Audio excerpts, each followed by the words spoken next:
এবার আমাদের সাথে যুক্ত হবেন অধ্যাপক ডক্টর কবিরুল বাশার, কীটতত্ত্ববিদ। কেন যুক্ত হবেন বলে নেই। যে ঢাকার বহুতল ভবনগুলোতে গতবারের চেয়ে এবার 1.5 গুণ বেশি লার্ভা পাওয়া গেছে এডিস মশার, অর্থাৎ ডেঙ্গু আপনার সামনে একেবারে হুমড়ি খেয়ে পড়বে। সেই প্রসঙ্গটি নিয়ে কথা বলবো কবিরুল বাশারের সাথে, তিনি আছেন আমাদের সাথে।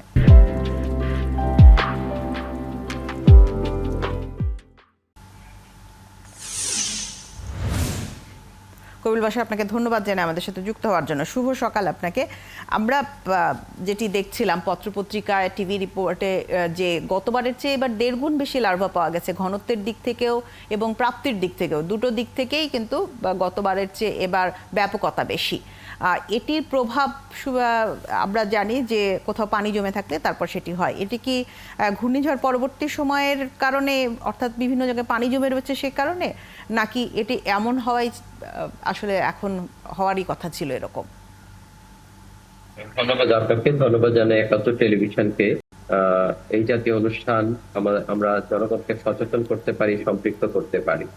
আপনি যে কথাটি বললেন যে ঘূর্ণিঝড় পরবর্তী কারণে এটি হয়েছে কিনা, ব্যাপারটি আসলে এরকম নয়। কারণ যে গবেষণাটি করা হয়েছে সেই গবেষণাটি ঘূর্ণিঝড়ের আগে, তাই এটি ঘূর্ণিঝড়ের কারণে হয়েছে, ব্যাপারটি এরকম নয়। আর আপনি জানেন যে একাত্তর টেলিভিশনে এবছরই আমি প্রায় 10 বার এরকম আজকের এই সকালের অনুষ্ঠানে আমি যুক্ত হয়ে আমি জানিয়েছি যে এবছর আমরা ঢাকা সহ বাংলাদেশের বিভিন্ন জায়গায় মাঠ পর্যায়ে এডিস মশার ঘনত্ব বেশি পেয়েছি এবং ডেঙ্গু বেশি হওয়ার ঝুঁকি আমাদের কিন্তু রয়েছে এবছর। আর শুধুমাত্র এটি ঢাকায় নয়, ঢাকার বাইরের অবস্থাটাও একই রকম। যেমন আমি আগেও বলেছি, চট্টগ্রাম, বরিশাল, বরগুনা, চাঁদপুর, কক্সবাজার, গাজীপুর, এই কয়েকটি জেলাতে এডিস মশার ঘনত্ব আমরা কাজ করে দেখেছি বেশ বেশি আছে অন্যান্য বছরের তুলনায়। এবং ডেঙ্গু রোগীও কিন্তু ধীরে ধীরে বাড়তে শুরু করেছে। এডিস মশা যদি বাড়তে থাকে, সঙ্গে ডেঙ্গু রোগীও বাড়বে।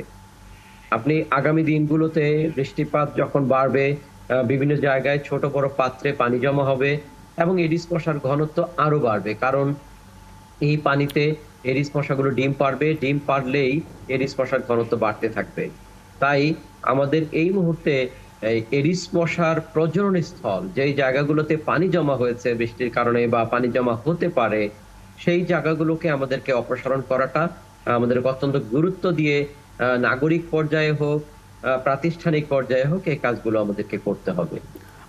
আমরা দেখছি যে সিটি কর্পোরেশন, উত্তর দক্ষিণ যাই বলুন না কেন, তারা সরকারের পক্ষ থেকে মূলত নানা রকম প্রযুক্তি, নতুন নতুন প্রযুক্তি নিয়ে আসা হচ্ছে, নতুন ওষুধ নিয়ে আসা হচ্ছে, যেটি বলা হচ্ছে আগের থেকেও বেশি কার্যকরী হবে, উদ্ভাবনী নানা বিষয় নিয়ে আসা হচ্ছে। এগুলোকে আপনি কিভাবে দেখছেন? আমি অবশ্যই সাধুবাদ জানাই যে নতুন নতুন প্রযুক্তি নিয়ে তারা চেষ্টা করছে। অবশ্যই এটা সাধুবাদ পাওয়ার মতোই কাজ। এখন যেটি আমাদের দেশে আসলে হয় না, সেটি হচ্ছে মূল্যায়ন। একটি কাজ বা একটি ভালো কাজও আপনার মনিটরিং এন্ড ইভালুয়েশনের কারণে সেটি ফল নাও দিতে পারে। একটি ভালো প্রজেক্টও ভালো ফলাফল না আসতে পারে যদি আমরা সঠিকভাবে এর মনিটরিং এবং ইভালুয়েশনটা না করি। মানে প্রত্যেকটার সাথেই মনিটরিংটা খুব গুরুত্বপূর্ণ। আমাদের রাষ্ট্রীয় বা প্রাতিষ্ঠানিক পর্যায়ের যে কাজগুলো, এগুলো মনিটরিং করাটা অত্যন্ত গুরুত্বপূর্ণ। যে আমি একটি কাজ বা আমি একটি আধুনিক সরঞ্জাম এনেছি, কিন্তু এই আধুনিক সরঞ্জামটার সঠিক ব্যবহার হলো কিনা, সঠিক সময়ে, সঠিক জায়গায়, সঠিক মাত্রায় এটির ব্যবহার হলো কিনা, এটির কিন্তু মনিটরিং করাটা, এটির মূল্যায়ন করাটা খুব গুরুত্বপূর্ণ। এই জন্য আমার কাছে মূল গ্যাপটা মনে হয় এখানে, যে আমরা অনেক কিছুই আনছি কিন্তু আমরা ফলাফলটা পাচ্ছি না এই মনিটরিং এন্ড ইভালুয়েশনের অভাবে।